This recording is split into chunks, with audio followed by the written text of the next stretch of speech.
Hi, Gemini. Welcome to Pandora Astrology's monthly horoscope for June of 2021. It's your birthday month, right? So your personal new year is beginning, and you probably want to know what's going to be involved this year, what's coming up, what's happening, what are the things that you're going to be interested in and doing. You can find that stuff out in a solar return birthday reading, and you'll find a link for that in the YouTube description below. Well, we have got some pretty intense Mercury activity going on this month. We've got a Mercury retrograde. We've also got Juno retrograde and a solar eclipse, and it's really a lot. So let's dig in. Hey, Julia, what is up with Mercury this month for the Geminis of the world, who probably really feel Mercury pretty intensely? They sure do. Hey there, Gemini. So Mercury, which is your ruling planet, is starting the month retrograde in your sign of Gemini. So that correlates with your first house of self. So when Mercury is retrograde in the first, it means that you're going to be a lot more easily misunderstood by other people. Even if you think you're being clear, even if you think you've just kind of said what you need to say, people are going to be walking away from that conversation with a completely different idea than what you thought that they had implanted in them. So just be prepared to kind of redo conversations, go over things again. Don't think everything is written in stone right away, which can be a little bit of a frustrating time, but Mercury will be going direct on June 22nd. So these things will get a lot easier by the end of the month. Now, Mars, the planet of action and activity, starts the month, the first week and a half, in your second house. This is the house of money. This is also the house of values. So you might find yourself having to stand up for your values at some point during this cycle, or even being a little bit impulsive with your spending. So just be careful. Then by the 11th, it's going to shift into your third house. This is also the house of communication, and there's going to be a little bit of overlap with that Mercury retrograde period. So another way this could kind of manifest mid-month is you might say things a bit too sharply. Mars in the third house, because this is the planet of war and the third house is a communication house, has a tendency to be a little bit snappy and a little bit quick on the draw.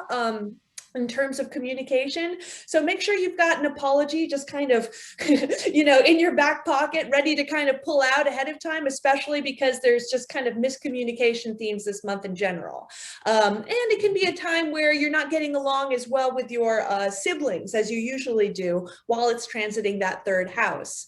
Now, Venus, in better news, is going to spend the first day of the month in your first house of self. So that's going to be adding a little bit of luck, a little bit of beauty to your personal appearance. But then by the second, she's going to be moving into your second house.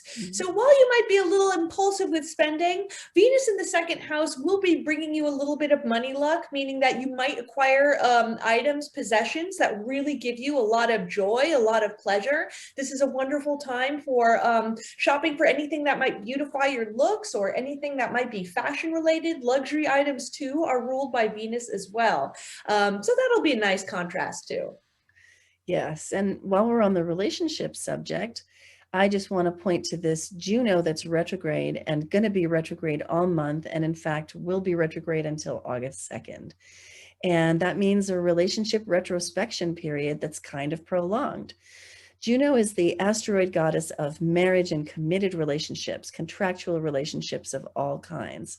So she is all about that business partner, that spouse, that even that bestie, somebody that you feel a strong sense of partnership with, but especially if any aspect of it is contractual. And when Juno goes retrograde, you find yourself looking at the past and maybe having to redo or rejigger or just fix some aspect of the relationship.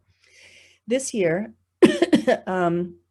when Juno goes retrograde, it's happening at a time, and Juno does go retrograde every year, by the way. It's happening at a time when Mercury is retrograde opposite to it, really bringing up very strong communication themes. And all of this is clustered around the eclipse that's happening. And right there you can see it. It's the moon and the sun together in the sign of Gemini, which is, again, the theme of communication. So this is just really where the whole thing comes together. That under this eclipse, which is a solar eclipse, you may find that some stuff happens that makes you see your shadow, stuff that's difficult to face, stuff that you really wish was behind you. But Mercury is making you have to talk about it, have to listen about it, have to communicate about it. And Juno is saying this is going to come up in your relationship as well. So watch out for all that stuff. And we've made a video about it that says a lot more, and that's in our June 2021 news playlist on our YouTube channel, Pandora Astrology, and that's where you can find out more about it. So as the month goes on, we have another moon, which is the full moon on June 24. And that is in the sign of Capricorn, which means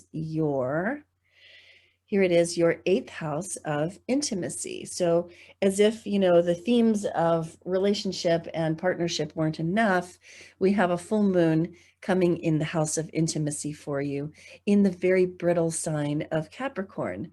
Moon in Capricorn has a tendency to have a lot of feelings about how hard I work and how much effort I put in, and how structure is so important, and goals. And there's a very self-sacrificial feel about the moon in Capricorn. So you might be feeling some of that stuff coming up, and you might feel like things are kind of unfair or unequal because of the way this falls in the 8th house, which is the house of unequal relationships. So there may be a lot of feelings around this full moon, but fortunately, there's help in the person of Jupiter right here in Pisces, forming a beautiful sextile to the moon, a lovely trine to the sun. And in our video about it, in our June playlist, we talk about how that Jupiter can really help to smooth out this moon's highs and lows. So you might want to check that out.